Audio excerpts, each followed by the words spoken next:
आज हम actinide, belladonna, hyoscyamus, stramonium के जो कंपैरिजन थे उसका दूसरा पार्ट पढ़ेंगे। तो आज हम सिर्फ 2 तरह के कंपैरिजन पढ़ेंगे। तो आज का पहला है इरिटेबिलिटी, एंगर, एक्साइटमेंट, और दूसरा है इंडिफरेंस। तो सबसे पहले एक्टिनाइट का पढ़ते हैं। एक्टिनाइट का हम इरिटेबिलिटी, एंगर और एक्साइटमेंट वाला कंपैरिजन पढ़ते हैं। इम्पेशेंट, बहुत ज़्यादा इम्पेशेंट है, मतलब इंतज़ार नहीं कर सकती किसी चीज़ के लिए, किसी काम को करने के लिए। ऑब्स्टिनेंसी, पर ज़िद्दी भी है। एंगर एंड रेज, गुस्सा बहुत भरा हुआ है अंदर, स्पेशली इन चिल्ड्रन, बच्चों में बहुत गुस्सैल होते हैं, ज़िद्दी होते हैं, पीविश लुकिंग होते हैं। Disposition to be angry, to quarrel, takes everything in bad part, even jokes. इनका डिस्पोजिशन ही होता है, मतलब इनका नेचर ही होता है कि एकदम से गुस्से में हो जाते हैं, हर चीज़ को एक बैड वे में लेंगे। आपने इनसे कुछ मजाक में कह दिया तो उस मजाक में उस जोक को भी गलत तरह से लेंगे, उनको लगेगा आप उनका मजाक उड़ा रहे हो, कुछ भी गलत बोल रहे हो, झगड़ा करेंगे आपसे। Restless, excitement and agitation, constant tossing about, element from vexation. तो ये सब है एक्टिनाइट का कि इनको एकदम से बहुत ज़्यादा गुस्सा आता है, पूरा टाइम ये रेस्टलेस बने रहेंगे। एक्साइटमेंट भी होता है बट इनमें चिड़चिड़ाहट भी होती है, गुस्सा भी भर जाता है इनके अंदर। और क्या करते हैं, हर वक्त उसी चीज़ के बारे में बातें करते रहते हैं, सोचते रहते हैं। एलिमेंट्स फ्रॉम वेक्सेशन, मतलब ये जो इनकी गुस्सा करने वाले हैं स्टेज, हमेशा सोचने रहने वाली, चिड़चिड़ाहट वाली स्टेज है। इस स्टेज की वजह से इनको क्या होती है, दिक्कतें भी शुरू हो जाती हैं उनकी और बॉडी में, दूसरी मेंटल दिक्कतें या दूसरी फिजिकल दिक्कतें शुरू हो जाती हैं। बेलाडोना की बात करते हैं। ईजिली वेक्स्ड देन वीप्स, मतलब बहुत जल्दी फ्रस्ट्रेटेड, गुस्सा हो जाते हैं, उसके बाद रोने लगते हैं। टीयर्स थिंग्स, और चीज़ों को फाड़ते हैं। Bites, kicks, strikes, spits when restrained, मतलब इनको अगर रोका जाए तो ये काटेंगे, धक्का देंगे, पैर से मारेंगे, लात मारेंगे, तो इस तरह से करेंगे। Anger proceed to paroxysm of conversion rage, इतना ज़्यादा गुस्सा होता है कि गुस्सा करते करते इनको क्या होते हैं, दौरे पड़ने लगते, कन्वर्जन्स आ जाते हैं इनको गुस्से के। Rage and fury, quarrelsome even during exuberant mirth, perversity with tears, fruitfulness, ill humor, disposition irritable and sensitive, inclination to be angry and give offense। ये क्या करते हैं, झगड़ा करते हैं बहुत ज़्यादा। ये अगर शांत स्टेज में है और वो बहुत ज़्यादा वीक है, लगेगा कि हाँ भाई इनको आराम की ज़रूरत है, लेकिन तब भी उस स्टेज में भी ये लड़ सकते हैं, तैयार रहते हैं हमेशा लड़ने के लिए। फ्रूटफुलनेस होते हैं, इल ह्यूमर्ड होते हैं, और इनका जो डिस्पोजिशन होता है हमेशा इरिटेबल होता है, ठीक है, और सेंसिटिव होते हैं। Inclination to be angry and give offence, बहुत जल्दी गुस्सा होने की तरफ रहते हैं, और ऑफेंस, कुछ भी लड़ाई झगड़ा करने की तरह तैयार रहते हैं। लोकेशुअस एंड क्वेरलसम, बहुत ज़्यादा बोलते हैं, लड़ाई झगड़ा करते हैं। Quarrelsome mania, peevish, quarrelsome, humours, colds, raves, abuses those around him, चिल्लाएंगे, गालियाँ देंगे जो उनके आसपास होंगे। अनगवर्नेबल रेज, मतलब इतना ज़्यादा गुस्सा होगा कि उसको कंट्रोल नहीं करा जा सकता, ना आप खुद कर सकते हैं ना कोई बाहर वाला उसको सही करवा सकता है। Brawling, insulting, shouting with exhibition of unusual strength, with desire to strike and kill, इतनी ज़्यादा इनका वो होता है कि दिखाते हैं, गाली देंगे, गुस्सा करेंगे और ऐसे बिहेव करेंगे आपके आगे कि लगेगा कि अभी आपको मारने की भी डिज़ायर रखते, इतनी ज़्यादा इनके अंदर गुस्सा होता है।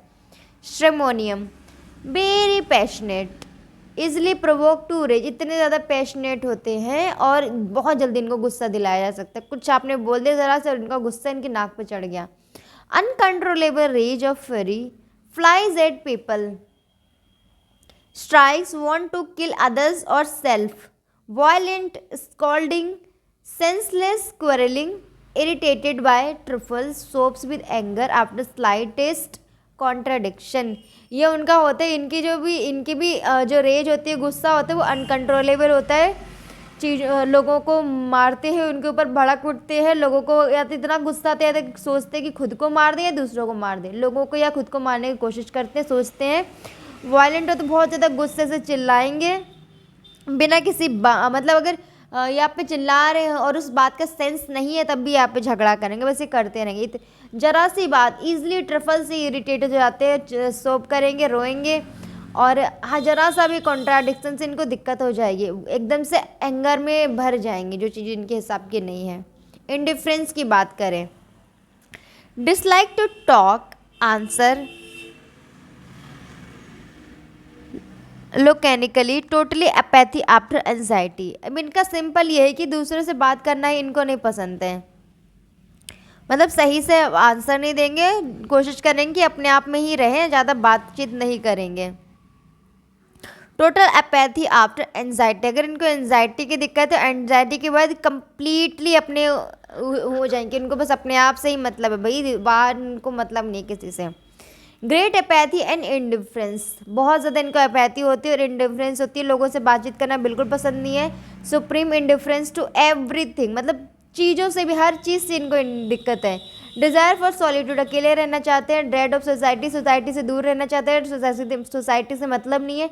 और फॉल नॉइज, किसी भी शोर शराबे से मतलब नहीं है, शोर शराबे ना हो, अकेले चुपचाप एक कोने में रहें, इस तरह के हैं।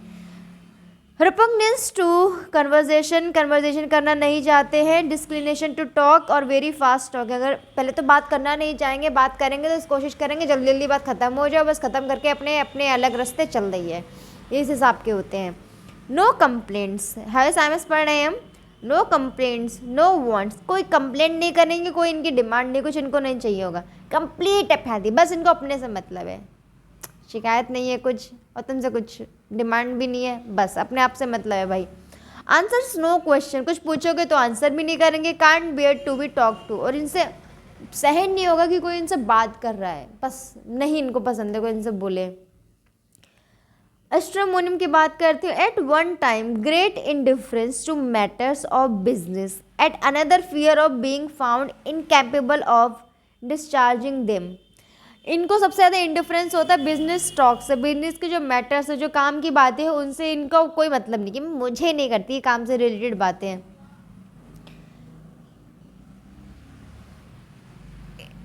देयर इज लिटिल इंडिफरेंस और apathy in the remedy, the highly broad excitement and the complete lack of comprehension are the two states most usual in the symptomatology, but they may merge in lack of comprehension or incoordinated activity. Love of procrastination with loss of willpower.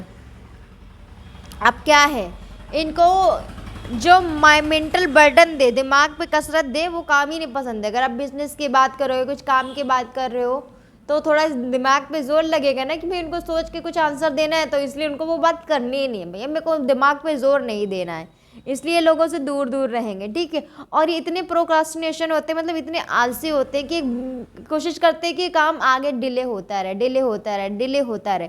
आपने इनसे कहा कि आपको कुछ काम कर दो, ठीक है, लेकिन ये काम कोशिश हो करेंगे कि ना हो, आगे कर लेंगे, 1 दिन 2 दिन डिले करते रहेंगे कि कब कैसा क्या हो कि इनको कुछ ना करना पड़े, पचड़े में ना पड़ना पड़े।